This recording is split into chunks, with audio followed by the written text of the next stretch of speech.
Hello students, welcome to Compusoft. मैं Narendra sir आज start करने जा रहा हूँ पाइथन में न्यू टॉपिक जिसका नाम है operators and conditional statement. Operators का मतलब क्या होता है? ऑपरेटर्स ऐसे सिंबल्स होते हैं मैथमेटिकली जो प्रोग्राम में हम यूज करते हैं, उनका एक प्री डिफाइंड कुछ मीनिंग होता है। तो ऐसे कई सारे सिंबल्स होते हैं जिनको अलग अलग ग्रुप में डिवाइड किया गया है। ईच एंड एवरी ग्रुप को अलग अलग नाम दिया गया है, उसको आज हम समझेंगे, पढ़ेंगे और साथ साथ में ये भी हम देखने वाले हैं कि कंडीशनल स्टेटमेंट क्या होता है, उसको हम कैसे यूज करते हैं। उसमें होता है इफ स्टेटमेंट। इफ स्टेटमेंट को कब यूज करना चाहिए, कैसे यूज करना चाहिए, कैसे उसको हैंडल करना चाहिए, ये सारा कुछ आज हम पाइथन में पढ़ने वाले हैं। तो बने रहिए, लेट्स स्टार्ट। स्क्रीन में जैसे आप देख पा रहे हैं, ऑपरेटर्स का एक टेबल बनाया गया है। लिखा है Python divides the operators into the following groups. तो इसमें 5 अलग अलग ग्रुप्स हैं। सबसे पहला है अरिथमेटिक ऑपरेटर्स, उसके बाद आता है असाइनमेंट ऑपरेटर्स, उसके बाद relational operators, then logical operators and last membership operators. सबसे पहले हम बात करेंगे अरिथमेटिक ऑपरेटर्स की। तो अरिथमेटिक ऑपरेटर्स के अंदर ये कुछ सिंबल्स है, ये हमें देखने हैं, समझने हैं और एग्जाम्पल के थ्रू समझना है, जरूरी है। सबसे पहला आता है प्लस, फिर माइनस, मल्टीप्लाई, डिवाइड। यहाँ तक आप ऑलरेडी जानते हैं, पिछले क्लास में भी हमने अच्छे से इसको पढ़ा था, समझा था। अब इसके बाद जो आता है वो है परसेंटेज का सिंबल, जिसको हम मॉडुलो भी कहते हैं। तो ये मॉडुलो कैसे यूज करना है ये हम एग्जाम्पल के थ्रू समझते हैं। तो आइए एक नई फाइल बनाते हैं। अब नई फाइल हम यहाँ से कंट्रोल एन प्रेस कर सकते हैं या फिर हम यहाँ पे से भी बना सकते हैं। तो यहाँ पे हम बना देते हैं, नाम दे देते हैं op1.py। हमें स्मॉल में ही बनाना चाहिए, तो फॉर स्मॉल में ही फाइल का नाम रखेंगे, ठीक है।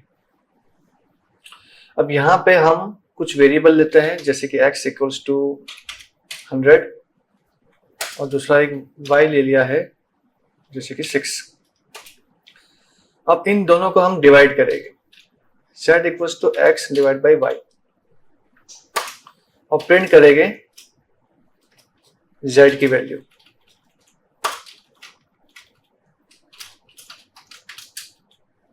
तो यहां पर हमें क्या मिलने वाला है? ऑब्वियसली जो आंसर होगा पॉइंट में होगा, तो पॉइंट में मिल जाएगा।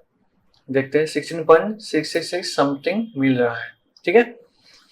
तो अगर हमने यहाँ पे डिवाइड करके आंसर नहीं लाना है, हमें रिमाइंडर लाना है, तो हम लिखेंगे परसेंटेज। जब हम रन करेंगे तो हमें इसका रिमाइंडर मिलेगा 4। जब भी हम 100 को 6 से डिवाइड करते हैं तो रिमाइंडर हमें 4 मिलता है। तो जब भी रिमाइंडर की जरूरत हो तो आपको ये z इस तरह से कैलकुलेट करना है, x परसेंटेज y। ओके, इसी के साथ हम आगे बढ़ेंगे। डबल एस्टेरिस्क सिंबल, इसका मतलब होता है एक्सपोनेंट। जब भी हमें किसी नंबर का पावर निकालना है तो डबल एस्टेरिस्क सिंबल यूज करेंगे, वो हम देखेंगे कैसे करना है। साथ साथ में हम ये भी देखेंगे डबल स्लैश का मतलब होता है फ्लोर डिवीजन। ये होता है फ्लोर डिवीजन। फ्लोर डिवीजन का मतलब ये होता है जब भी दो नंबर डिवाइड होता है तो पॉइंट में आंसर ना लाकर सिर्फ आपको इंटीजर का पार्ट ही शो करना हो, तो आप ये फ्लोर डिवीजन यूज कर सकते हैं। अब वो कैसे करना है देखिए। जैसे हमने यहाँ पे पहले हमने स्लैश लिखा था, तो इसका डिवीजन का जो आंसर हमें मिला था, अब हम यहाँ पर डबल स्लैश करेंगे तो 16 पॉइंट समथिंग जो मिल रहा था अब मिलेगा 16। तो फ्लोर डिवीजन का मतलब यही हुआ कि आपको इंटीजर पार्ट ही शो करना है, पॉइंट के बाद डेसिमल प्लेस में जो भी वैल्यू है वो आपको शो नहीं करना है, तो आप इसको हटा सकते हैं। अगर आप स्टार लिखते हैं सिंगल तो ये होता है मल्टीप्लाई, तो 106 मल्टीप्लाई होता है 600। बट अगर आप डबल स्टार करते हो तो 100 को 6 टाइम मल्टीप्लाई करेंगे तो बहुत बड़ा नंबर आएगा ऑब्वियसली, जो कि ये नंबर आ गया है। अगर नंबर थोड़ा सा कम कर लेते हैं, जैसे कि 100 और यहाँ पे लिख देते हैं 3, तो ये 1000 आ जाएगा वैल्यू। सॉरी, ये आई थिंक 1 लाख के आसपास है, 10 लाख जैसा कुछ है, ठीक है, क्यूब है। अगर मैंने यहाँ पे 2 लिख दिया तो ये आ जाएगा 100 का पावर 2 मतलब 10,000, ठीक है। इस तरह से आप कर सकते हैं। होप आपको समझ में आ गया होगा। इसके बाद आता है असाइनमेंट ऑपरेटर्स। इसमें हम क्या क्या सिंबल्स देखने वाले हैं। एक तो इक्वल टू, जो ऑलरेडी जानते हो, जैसे हमने यहाँ पे अभी यूज किया x इक्वल टू 100, मतलब हमने 100 को x के अंदर असाइन किया है। ठीक है, इसी के साथ आगे हम देखेंगे plus equal to, minus equal to, multiply equal to, divide equal to. ये सब भी हम अभी समझेंगे, तो इसको थोड़ा सा मॉडिफाई करना चाहूंगा। जैसे कि मेरे पास ऑलरेडी x इक्वल टू 100 है और मैं यहाँ लिख रहा हूँ x प्लस इक्वल टू 50, और यहाँ पे मैंने x को ही प्रिंट किया है। तो ये आंसर क्या देगा हमें, तो यहाँ पे x का वैल्यू हो जाएगा 150। तो यहाँ पे कहने का मतलब ये है कि x के अंदर पहले से ही 100 है, और x प्लस इक्वल टू 50 का मतलब ये हुआ कि x के अंदर ही 50 ऐड हो जाएगा, तो वो बन जाएगा 150। तो देखते हैं, दिस इज द आंसर।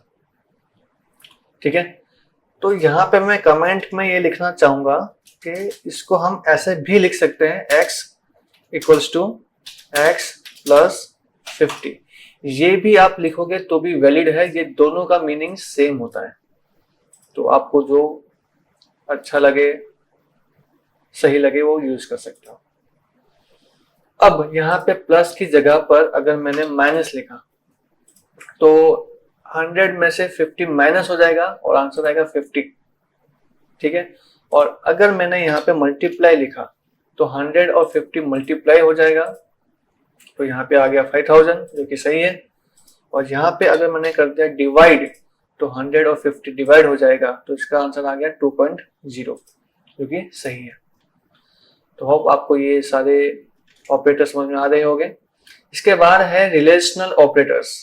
इसमें मैथमेटिकल सिंबल्स हैं जिसमें हम कंपैरिजंस करते हैं, जैसे greater than, less than, greater than और इक्वल टू, लेस देन और equal to, exact equal to and not equal to. तो ये सबका मीनिंग वर्ड्स में ये होता है, लेकिन इसका यूज हम कर पाएंगे कंडीशनल स्टेटमेंट के अंदर, जो हम आने वाले कुछ मिनटों में पढ़ेंगे। इसके बाद जो ऑपरेटर है वो है लॉजिकल ऑपरेटर। इसमें आता है एंड और नॉट। तो जब भी एक से ज्यादा कंडीशनल देनी होती है तो हम एंड का यूज कर सकते हैं, और का यूज कर सकते हैं, या नेग्लिजिबल करना हो तो नॉट का भी यूज कर सकते हैं। तो ये भी हम देखने वाले हैं। साथ साथ में हम मेंबरशिप ऑपरेटर भी समझेंगे। इसमें आता है in and not in. Membership operator जो है वो हम थोड़ा सा पेंडिंग रखेंगे, वो आने वाले टॉपिक्स में पढ़ेंगे, आज नहीं, इन अपकमिंग चैप्टर्स। तो इसको हम इस चैप्टर में कवर नहीं करेंगे, in not in membership operator. इसको हम बेसिकली लिस्ट करके जो टॉपिक आएगा उसमें हम कवर करेंगे। तो आगे बढ़ेंगे। आगे हमें सीखना है कंडीशनल स्टेटमेंट, जिसमें हम इफ स्टेटमेंट का यूज कैसे करते हैं वो सीखेंगे। इफ स्टेटमेंट का यूज कब किया जाता है, जब हमें कोई प्रोग्राम में कंडीशन चेक करनी होती है कि अगर ये कंडीशन फुलफिल हुआ तो ये हो, या फुलफिल ना हो तो ये हो। तो इस टाइप के सिचुएशन को हम इफ से हैंडल कर सकते हैं। तो if statement is also known as a conditional statement and it is used for decision making. तो प्रोग्राम के अंदर जब भी हमें डिसीजन लेना होगा हम ये इफ स्टेटमेंट यूज करेंगे। तो सबसे पहले बात करते हैं सिंपल इफ की। अब सिंपल इफ का एक एग्जांपल देखेंगे। तो एग्जांपल का क्वेश्चन कुछ इस प्रकार से है, check the given number is more than 100 और नॉट। अब इस क्वेश्चन का मतलब ये है कि आपको एक नंबर लेना है यूजर से, उसको चेक करना है कि वो 100 से ज्यादा है या कम है। तो उसके लिए एक नंबर ले लेते हैं। तो नम करके एक वेरिएबल ले लिया है, यूजर से इनपुट लेना है हमें, एंटर एनी नंबर। अब इस नंबर को चेक करना है, तो इसमें हम क्या यूज करेंगे, इफ यूज करेंगे। ब्रैकेट में आता है कंडीशन। तो कंडीशन ये है हमारा कि नम शुड बी लेस देन और इक्वल टू 100। इक्वल टू नहीं लिख रहे हैं, लेस देन लिखते हैं अभी। तो if number is less than 100 तो क्या आना चाहिए, एक प्रिंट कर देगा मैसेज कि नंबर इज स्मॉलर देन 100। तो कैसे करना है, सबसे पहले यहाँ पे करना है कॉलन, और फिर जैसे आप एंटर प्रेस करोगे तो आपका कर्सर थोड़ा सा टैब होके राइट साइड शिफ्ट हो जाएगा। अब इसका मतलब क्या है कि इसको कहते हैं इंडेंटेशन। इंडेंटेशन का मतलब ये होता है पाइथन के अंदर कि आपको ये एश्योर हो जाना है कि आप इफ के अंदर प्रेजेंट हो। अब आप जो भी लिखोगे वो इस कंडीशन सेटिस्फेक्शन होने के बाद ही वो एग्जीक्यूट होगा। तो मैंने यहाँ पे अभी लिख दिया print number is smaller than 100, ये मैंने लिखा। और ये लाइन तभी रन होगी अगर मैंने नंबर स्मॉलर देन 100 कोई लिखा है तो। ये सिंपल इफ है, एक बार इसको एग्जीक्यूट करके देखते हैं क्या आउटपुट आता है। यहाँ पे नंबर पूछा जा रहा है, एंटर एनी नंबर। मैंने लिखा 45, तो यहाँ पे बता रहा है number is smaller than 100 because मैंने लिखा ही ऐसा है, तो सही बता रहा है। अब मैंने लिख दिया जैसे कि 125। अब 125 क्या आएगा, देखो कुछ नहीं आया, कुछ नहीं आया बिकॉज ये इफ कंडीशनल उसका सेटिस्फेक्शन नहीं हुआ। तो इफ में वो सेटिस्फाई नहीं हो पाया है, इसलिए वो ये वाला लाइन जो है वो एग्जीक्यूट नहीं हुआ, तो ये हो गया ब्लैंक। तो अगर आप चाहते हैं कि सेटिस्फाई ना हो तो उसका अल्टरनेट ऑप्शन क्या है, एल्स। अगर इफ नहीं हो पाया तो उसका अपोजिट होता है एल्स। तो एल्स में हम लिख देते हैं कि नंबर इज ग्रेटर देन 100। तो हमने ये सोच लिया कि स्मॉलर नहीं है तो ग्रेटर होगा। तो अब रन करके देखते हैं। जैसे मैंने लिखा 162, तो आंसर आ रहा है नंबर इज ग्रेटर देन 100, सही आ रहा है, नो डाउट। बट इसमें भी अभी छोटा सा प्रॉब्लम है। अगर मैंने नंबर लिखा एग्जैक्टली 100, तो ये दोनों में से कौन सा रन होना चाहिए, कोई भी रन होगा लेकिन आंसर आएगा रॉन्ग, क्योंकि स्मॉलर भी नहीं है और ग्रेटर भी नहीं है। तो देखते हैं कौन सा रन होता है। ये रन हो गया ग्रेटर वाला, क्यों, क्योंकि इफ के अंदर अगर कंडीशन सेटिस्फाई नहीं हुआ है तो एल्स का होना तो पक्का है। तो हमारा नंबर जो 100 है वो लेस देन 100 तो नहीं है ऑब्वियसली, इसलिए एल्स वाला पार्ट एग्जीक्यूट हो रहा है, और एल्स वाला पार्ट एग्जीक्यूट होने से ये आंसर हमें मिल रहा है। तो क्या करना चाहिए अभी, तो हमें यहाँ पे कुछ ऐसा कंडीशन सेट करना होगा जिससे ये चेक करे कि नंबर ग्रेटर देन 0 हो तो ही आपको ये लाइन को प्रिंट करवाना है। तो हम यहाँ पे एल्स नहीं लिख के एल्स के साथ इफ लगाएंगे, इसको हम शॉर्ट में यहाँ पे कहते हैं एल इफ, एलिफ। तो इसमें हम लिखेंगे condition number is more than 100, कि नंबर अगर 100 से ज्यादा है तो ही आपको यहाँ पे ये लाइन को प्रिंट करना है। देखते हैं रन करके। 165 लिख रहे हैं तो ग्रेटर आ रहा है, ठीक है, पहले भी आ रहा था, कोई बात नहीं है ऐसा। लेकिन अब हम लिखेंगे 100। देखिए यहाँ पे आंसर आया है ब्लैंक, क्योंकि दोनों कंडीशन सेटिस्फाई नहीं हो पाया है। बट आपको ब्लैंक अगर नहीं प्रिंट करना है, इसकी जगह पे कुछ मीनिंगफुल मैसेज ही प्रिंट करना है, तो आप एल्स लिख दीजिए और यहाँ हम लिख देंगे नंबर इज 100, या नंबर इज इक्वल टू 100 भी लिख सकते हैं, बट ठीक है, एक बार 100 लिख के देखते हैं क्या आता है। Number is 100। तो इसका कहने का मतलब ये हुआ कि आपके पास आपके प्रोग्राम के अंदर या आपके क्वेश्चन के अंदर अगर ऐसे सिचुएशन है जहां पे 3 पॉसिबिलिटीज है आंसर की, तो आपको इस तरह से टैकल करना है। आपको पहले इफ लिखना है, फिर एलिफ लिखना है, फिर एल्स लिखना है। बट इन केस अगर आपके पास 4 पॉसिबिलिटीज होती है तो आप कैसे इसको अप्रोच करोगे, आप इसको अप्रोच करोगे पहले इफ, फिर एलिफ, अगेन एलिफ और फिर एल्स। तो इसका क्लियर अंडरस्टैंडिंग यही है कि आपको इफ से शुरू करना है और लास्ट में एल्स आता है, बीच में मल्टीपल टाइम्स एलिफ आ सकता है एज पर द रिक्वायरमेंट। तो ये मेथोडोलॉजी जो है इसको आप फॉलो कीजिए, तो एवरी टाइम आपको आंसर सही मिलेगा। तो और भी एग्जांपल देखना हो तो हम देख सकते हैं। तो यहाँ पर हमने इफ समझा, सिंपल इफ पहले समझा था, साथ साथ में हमने इफ एल्स भी समझ लिया है, और उसके बाद हमने एल्स इफ मतलब जिसको हम शॉर्ट में एलिफ कहते हैं वो भी हमने समझ ही लिया है। अब इसके कुछ क्वेश्चंस देखें तो क्वेश्चन कुछ इस प्रकार से होते हैं कि सिंपल क्वेश्चन है, कोई टफ नहीं है, हम इजीली कर सकते हैं। सबसे पहले बताया है चेक नंबर इज पॉजिटिव और नेगेटिव। तो एक नंबर लेना है, उसको चेक करके बताना है कि पॉजिटिव है या नेगेटिव है। तो सिंपल है, अगर नंबर 0 से बड़ा है तो पॉजिटिव है, 0 से छोटा है तो नेगेटिव है, अगर 0 है तो न्यूट्रल है। तो ये बहुत ही सिंपल है, तो आप ये कर ही लोगे, पर फिर भी एक बार करवा देते हैं। तो इसी में अगर थोड़ा मॉडिफाई कर ले तो क्या होगा, तो यहाँ पे हम ये लिख देंगे number is less than 0, then number is negative. Number is more than 0, then number is positive. और else में number is neutral. That's it. जब आप इसको एग्जीक्यूट करोगे तो देखिए मैंने -9 लिखा है तो आंसर आया नेगेटिव, जो कि सही है। फिर से रन करते हैं, सिर्फ 9 लिखते हैं तो क्या है आंसर? पॉजिटिव। फिर से रन करते हैं और अब मैंने लिख दिया 0 तो आंसर आ गया न्यूट्रल। तो हर कंडीशंस में ये आंसर सही दे रहा है, so it is A correct answer. Next question की बात करें तो चेक नंबर इज इवन और ऑड। नंबर इवन है या ऑड है, ये हम कैसे पता करें, कैसे समझाएं, कैसे कंडीशन चेक करें? तो इसके लिए आपको ये सोचना है कि इवन और ऑड कब कहा जाता है नंबर को। तो जो नंबर 2 से डिविजिबल होता है उसको हम इवन कहते हैं और जो नहीं होता है उसको हम ऑड कहते हैं।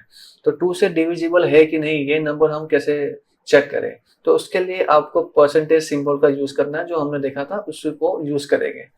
बट कैसे यूज करेंगे, लेट्स सी। तो इसी क्वेश्चन को थोड़ा मॉडिफाई करेंगे। सबसे पहले एक नंबर ले लेंगे हम, आप चाहो तो ये हटा सकते हो। Check the given number is positive और नेगेटिव, ऐसा ये कमेंट में लिख दो।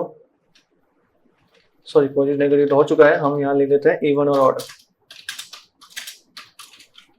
तो नंबर हमें मिल चुका है, इसको चेक करना है इफ में। तो if my number percentage 2 is equal to 0। Equal to हमेशा याद रखना है कि इफ के अंदर जब हम कंडीशन लिखते हैं तो उसमें जब भी हमें इक्वेट करना हो तो हम डबल इक्वल टू का साइन ही यूज करेंगे, सिंगल नहीं करेंगे, क्योंकि प्रोग्रामिंग के अंदर सिंगल इक्वल टू का मतलब होता है असाइन करना, नॉट इक्वेट करना। ठीक है, बस यहाँ पे हम इस तरह से एंटर करेंगे, इंडेंटेशन आ जाता है ऑटोमेटिकली यहाँ पे, और बस प्रिंट कर देंगे कि नंबर इज इवन। अगर मैं यहाँ पे एंटर करता हूँ और अभी भी मैं इंडेंटेशन पे ही उसी लेवल पे हूँ, मतलब मैं अब भी इफ में ही हूँ, तो अगर आपको इफ से बाहर निकलना हो तो बैक स्पेस करके आप इस तरह से बाहर निकलिए, फिर आप एल्स लिखिए और कॉलन करके एंटर प्रेस कीजिए, तो आपका काम बनेगा। यहाँ पे आप देख सकते हैं number is odd, that's it. इसमें इफ एल्स ही आएगा, तो दो ही इसके पॉसिबिलिटीज है। तो मैंने 56 लिखा तो ऑब्वियसली इवन आएगा, और अगर मैंने 47 लिखा तो ये ऑड आया, तो आंसर सही आ रहा है। तो इस तरह से आपको सारे क्वेश्चंस को समझ के ट्राई करना है। और भी क्वेश्चंस है जो मैं नहीं करूंगा, आपके लिए छोड़ कर रखा हूँ, तो आप इसको ट्राई कीजिए, प्रैक्टिस कीजिए। If you face any doubt, any difficulty, तो यू मे आस्क। तो आज के टॉपिक में आपको कुछ डाउट भी हो या कुछ समझ में नहीं आया हो तो भी आप मुझे बता सकते हो। तो होप आपको समझ में आ ही गया होगा। वैसे तो और भी चीज़ें हैं जो हम आगे चल के सीखने वाले हैं, काफ़ी इम्पोर्टेंट टॉपिक अभी अपकमिंग वीडियोस में हम पढ़ने वाले हैं।